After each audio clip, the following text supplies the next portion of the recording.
It was a shocking moment after the heartbreak of suicide. The way I found out that my brother had passed away was through that video. Loaded on the back of a sled, a teenager's body is driven through town. Plus, 3 overnight fires leave 3 people injured in Anchorage and dozens out of their homes. Rain snow is moving from the Bering Sea to the interior. I'll show you the latest warnings in effect. And we have the Yukon Quest, the last winner, and it's a musher new to the race. The news starts now. You're watching Alaska's news source. As we come on the air, we are following breaking news tonight near Nome. The volunteer fire and ambulance chief there confirms a possible plane crash with 10 people on board. Very little information that is known right now. The Norton Sound Health Corporation says they are standing by, ready to respond to what they call a community medical emergency. Again, breaking news falling tonight in Nome. The Nome volunteer fire and ambulance chief says there is a possible plane crash near that community. We will keep you updated as we learn information first on our website. They kept apologizing to me and then kept asking me, what can we change for next time, for the next time? I don't want there to be a next time, you know? That was messed up. It's my little brother. It's difficult, troublesome to describe what you're seeing. Yesterday, a teenager died by suicide in Utqiagvik. When police found the 17-year-old, they drove his body through town on a sled. His family watched as his feet dragged behind him on the road. Family says they are hurt the teen's body wasn't placed in a truck or taken to the hospital in a more respectful manner by the North Slope Borough Police Department. The mayor posted a response about what you're seeing, saying no one, no matter the circumstances, deserves that type of treatment that unfolded soon after. I'm hurt. You know, that's my little brother getting thrown on that sled like he's nothing. Zoe Vasquez Adams explaining the feelings of seeing her brother's body, 17-year-old Christian, being transported to the hospital by a sled, showing the footage on her phone. She says this video was sent to her by several people after it began to circulate online yesterday morning. The reason police gave her, she says, is the gun her brother used to take his own life was frozen to his hand, and police felt it would be unsafe to move the body more than onto the sled. Zoe says police apologized for how the situation was handled. She says there are many ways it could have been avoided. I'm lost at words. The disrespect I felt when I watched that video, and I just don't ever want anybody else to go through this. The North Slope Borough Mayor issued a statement saying that he was disheartened by the poor judgment and continuing to investigate what happened. Zoe says her family is waiting to see what actions the mayor takes before determining if they take legal action. The North Slope Borough Police Department did not respond to our request for a comment. If someone is struggling with suicidal thoughts, the Suicide and Crisis Lifeline is in English and Spanish, 24 hours a day. Call or text 988. Multiple fires in Anchorage, all reported within an hour last night. 3 people were hurt, 2 had serious injuries.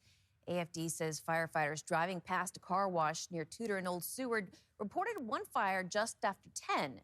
The vehicle was on fire inside a car wash near Tudor and the Old Seward. 2 people were trapped because of the flames. Both have serious injuries. A second fire reported an hour later near Fairbanks Street and 7th Avenue. AFD says it appears to have been a warming fire too close to the exterior of an empty building. Now, that first fire caused 41 people to lose their homes. Olivia Nordyke is outside that building tonight. Olivia, tell us what happened.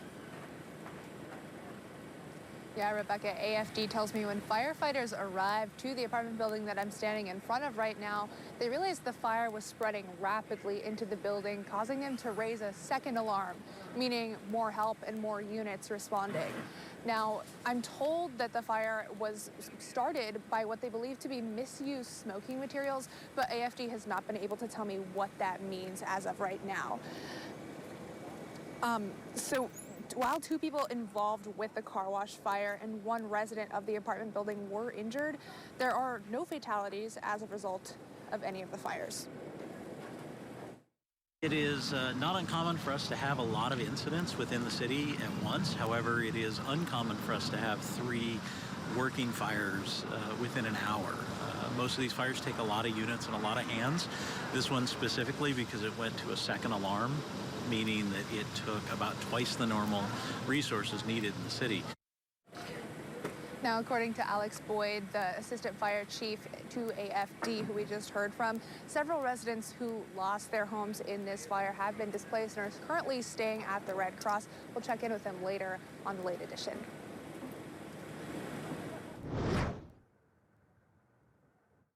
It's not Francis to be waving a gun like that. Something happened. We just don't know. The family of a man who was killed by police is struggling to understand how their loved one is now dead after an officer-involved shooting. 33-year-old Francis Rochon was shot Tuesday along Tudor Road after police say he ignored officers' commands and pulled a firearm from his waistband. His family describes him as gentle and kind, but says he struggled with mental health issues after losing a brother to suicide and another to murder, and seeing one of his children taken by the state. He was a loving man, lost without his children, lost because he's lost so many people. It is not Francis. Something was wrong with him, and he was asking for help. Rochon's sister says her brother had picked up the gun a few hours earlier from police headquarters on Elmore Road. Police had taken the gun after Rochon was pulled over for a DUI last summer. That case was dismissed in January, and he was able to retrieve his weapon. APD says it never received any calls about Rochon's mental health before the day of the shooting. Police did receive about a dozen calls from concerned people shortly before officers arrived. Turning to weather, high winds and snow are spreading east from Savunga to Fairbanks. Chief Meteorologist Melissa Fry is tracking the storm. Yeah, Rebecca, we are seeing that heavy snow and blizzard conditions in Savunga, and that blowing snow reaching again from Nome now further inland, just starting to see that snow showing up in Fairbanks at this hour. Again, blizzard warnings in effect there for St. Lawrence Island. That's because of the high winds, the poor visibility in the area. Also still seeing that snow falling in Nome at this hour. Blowing snow also likely along those Dalton Highway summits, heading north and along the eastern Beaufort Sea coast. We do also have a winter weather advisory in effect for freezing rain specifically right near Eielson. We saw similar conditions there late last night. And again, that snow just beginning to increase, and Fairbanks moving in from the north. That's going to stick with you overnight tonight, spreading down into Nenana at this hour. 19 degrees there, 18 in Tanana with snow falling for you. Snow also just beginning to reach Togue. Temperatures there just in the single digits. Clear skies south into Anchorage. Temperatures in the mid-teens will be back down into those lower teens and upper single digits overnight tonight. Holding on to mostly clear conditions, but again, further north, that's where the snow is. Be prepared for up to 3 inches of snow in the interior, including in Fairbanks. It's going to wrap up pretty early, though, and you'll see dry conditions in the second half of the day. And I'll have a more detailed look at that weekend forecast here in a few minutes. Thank you, Melissa. Some Fairbanks family describe frustration and sorrow after the school board's decision to close 3 elementary schools Tuesday night. Adrian Peterson spoke to a parent of one of the students whose school will close. Pearl Creek's a community, and to just have that taken out from underneath you is really hard to deal with. It's like saying goodbye to a family member, you know? That sentiment is just one of the many emotions felt by Vic and others who lost their school to a consolidation effort.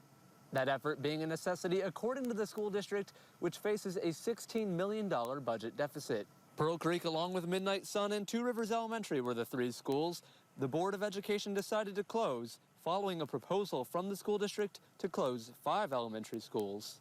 Vic says it's been difficult to explain to her boys why their school is closing. The boys last night were crying over this, you know, they were sad. They said that they feel like they're the last puffins, like they're going extinct. It's like, it's really emotionally troubling for the children to handle this. Here at Hunter Elementary School, those frustrations have been avoided for now, as this school, along with Salcha Elementary, have been removed from the consolidation plan by the Board of Education.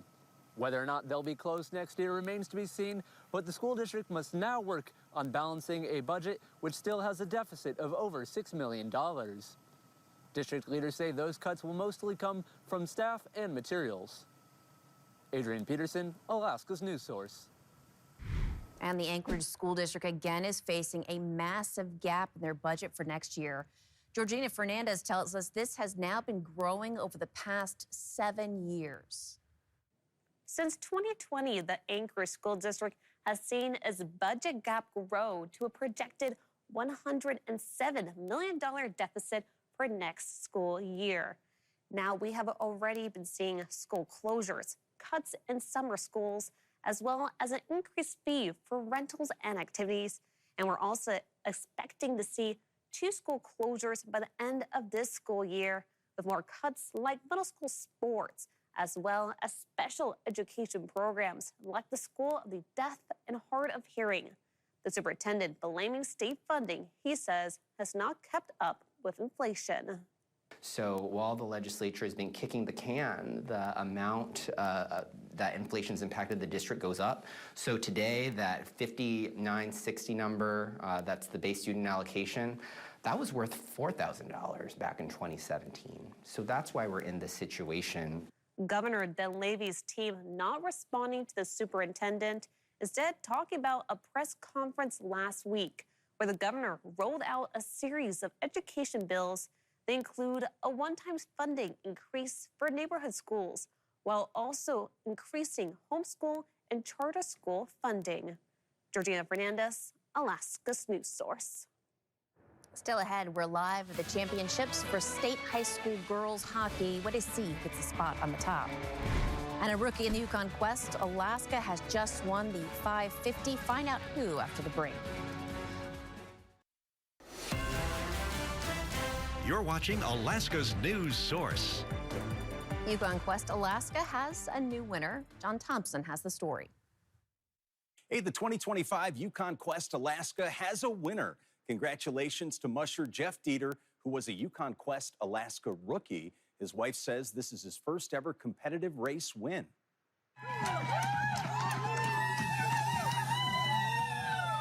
And there's the finish. Dieter crossing the line this afternoon at 2:46 with 9 dogs in his team.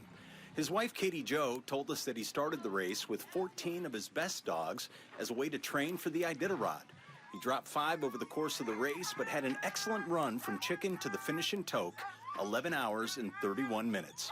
Race manager Kate Alexander said she was surprised at how strong Dieter finished.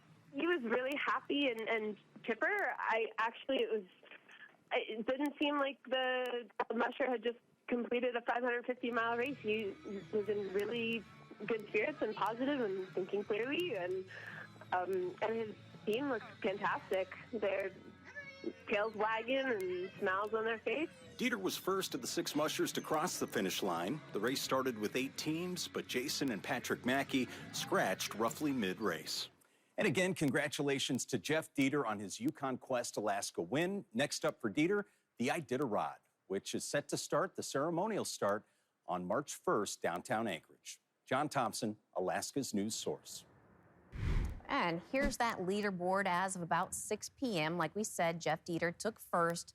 Josie Shelley is looking to be poised to take second. Thanks for listening. Click subscribe so you can get the latest podcast from Alaska's news source automatically. And stay up to date with breaking news and in-depth reporting available for free 24/7 with the Alaska's news source app.